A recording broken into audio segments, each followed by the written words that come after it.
All right, guys, I want to shoot this video really quick. I was able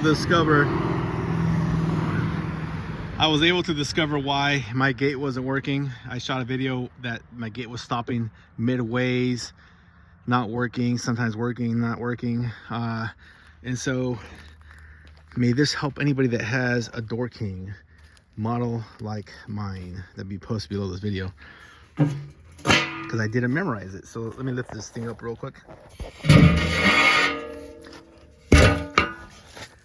So my model number is 9100. And one thing you have to understand on these models is, especially if you live in a rural area like I do, a lot of dirt and dust gets in here. I have it covered now, but I had to come in here with an alcohol and a cotton swab. I learned a little trick cleaning electronics that way from my father a long time ago. And let me show you what I had to do. So down here, there's these sensors that read and count. As you can see, there's already dirt coming in here.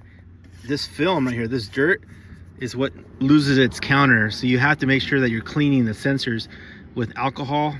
You know, I mean, you have to really get in there. A good alcohol and cotton swab. And once I cleaned that, restarted my system, these things should be equally counting as it's closing. And that's what showed that once I cleaned it up, it was able to do that. I was able to get this thing to calibrate correctly. It self-calibrates when you power off the power, and so that's all good. But if you don't have that clean, it won't self-calibrate. So if you guys are experiencing an issue with your door not opening and closing, that would have cost me hundreds of dollars from the repair guy to come out and do that. As a matter of fact, when they came out, they didn't even find the issue the first time.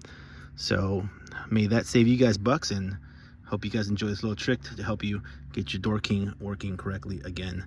So let me go and hit the door and show you how that works.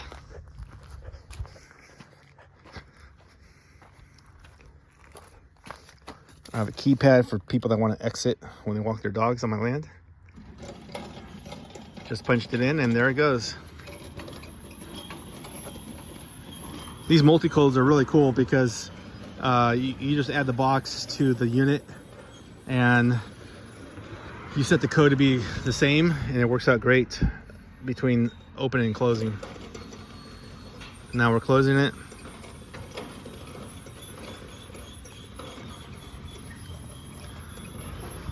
A little squeaky. We just had rain, so probably a lot of and there you have it. Perfectly opens and closes.